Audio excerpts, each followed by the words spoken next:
ओम नमः शिवाय। जय शिव शंकर, जय भोलेनाथ, जय माता पार्वती।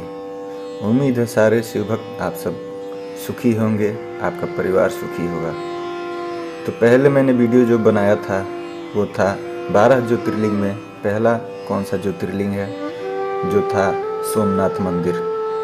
अब दूसरा ज्योतिर्लिंग कौन है, इसके बारे में हम आज जानेंगे।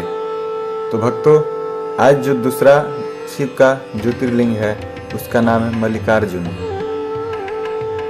आंध्र प्रदेश के कृष्णा जिले में कृष्णा नदी के तट पर श्रीशैल पर्वत पर मल्लिकार्जुन विराजमान है। इसे दक्षिण का कैलाश भी कहते हैं दोस्तों।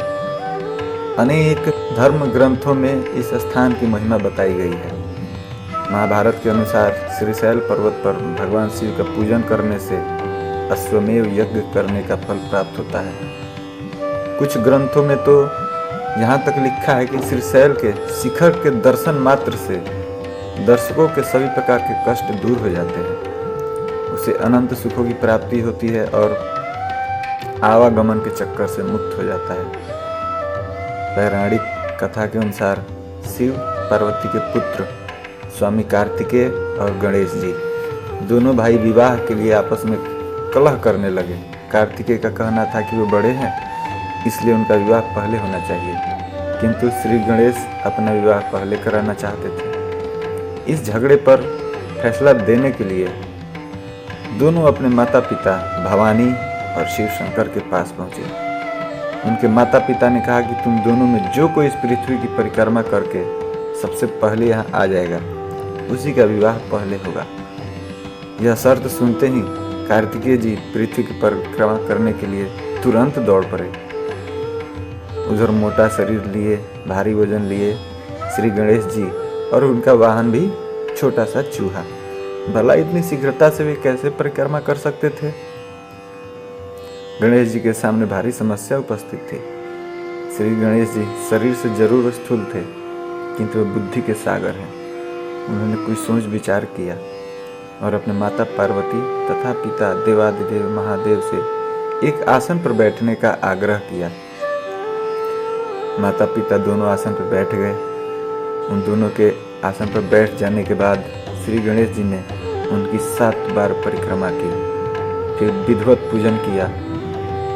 इस प्रकार श्री गणेश माता पिता की परिक्रमा करके पृथ्वी की परिक्रमा से प्राप्त होने वाले फल की प्राप्ति के अधिकारी बन गए।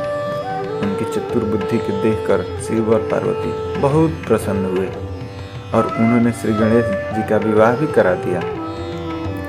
जिस समय स्वामी कार्तिकेय संपूर्ण पृथ्वी की परिक्रमा करके वापस आए, उस वक्त श्री गणेश जी का विवाह विश्वरूप प्रजापति की पुत्रियों सिद्धि और बुद्धि के साथ हो चुका था।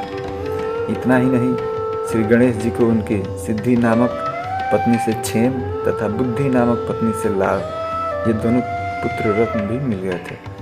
भ्रमणशील और जगत का कल्याण करने वाले देवर्षि नारद ने स्वामी कार्तिकेय से यह सारा वृत्तांत कह सुनाया।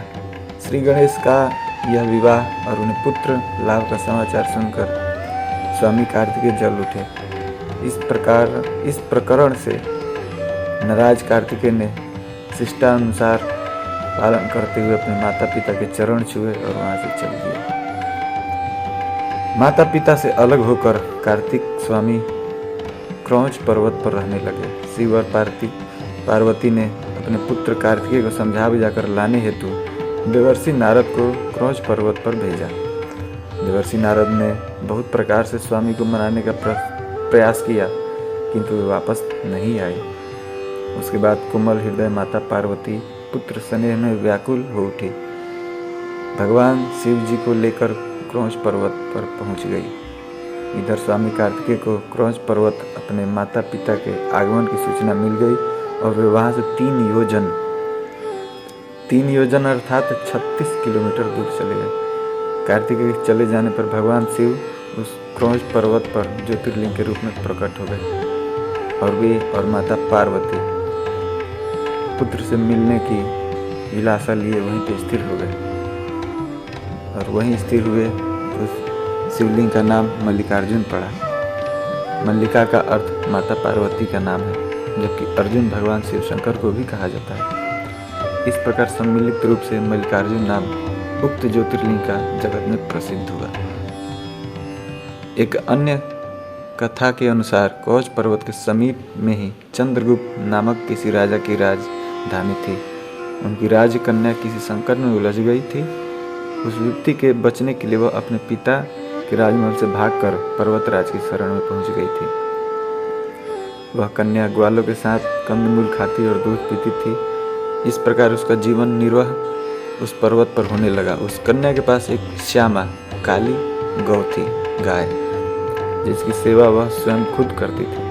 उस गौ के साथ विचित्र घटना घटित होने लगी। बाद में कोई व्यक्ति छिपकर प्रतिदिन उस श्यामा का दूध निकाल लेता था। एक दिन उस कन्या ने किसी चोर को श्यामा का दूध निकालते हुए देख लिया। तब वह क्रोध में आग बबूला हो गई और उसको मारने के लिए दौड़ पड़ी। जब वह गाय के समीप पहुंची तब उसके आश्चर्य का ठिकाना न रहा। उसने वहां क्या देखा, उसे एक शिवलिंग के अतिरिक्त कुछ भी दिखाई नहीं दिया। आगे चलकर राजकुमारी ने शिवलिंग के ऊपर एक सुंदर सा मंदिर बनवाया। वह पहला मंदिर बना था जो शिवलिंग के ऊपर, नहीं तो शिवलिंग वैसे ही खाली था। वही प्राचीन शिवलिंग आज मल्लिकार्जुन ज्योतिर्लिंग के नाम से प्रसिद्ध है। इस मंदिर का भली भांति सर्वेक्षण करने के बाद पुरातत्वों ने ऐसा अनुमान किया है कि इसका निर्माण कार्य लगभग 2000 वर्ष प्राचीन है। इस ऐतिहासिक मंदिर के दर्शनार्थ बड़े बड़े राजा महाराजा समय समय पर आते रहे।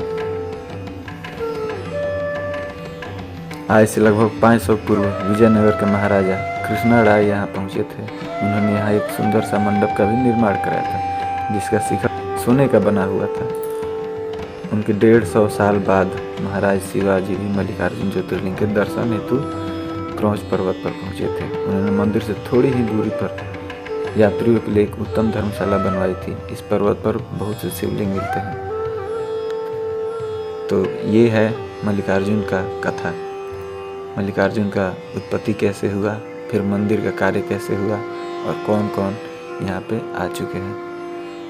तो भक्तों, अगर ये मल्लिकार्जुन का कथा आपको अच्छा लगा तो कमेंट में करके ज़रूर बताएं और लाइक कर दें और शेयर करें, ताकि और भी जो शिव भक्त हैं वो इस कथा को जान सके।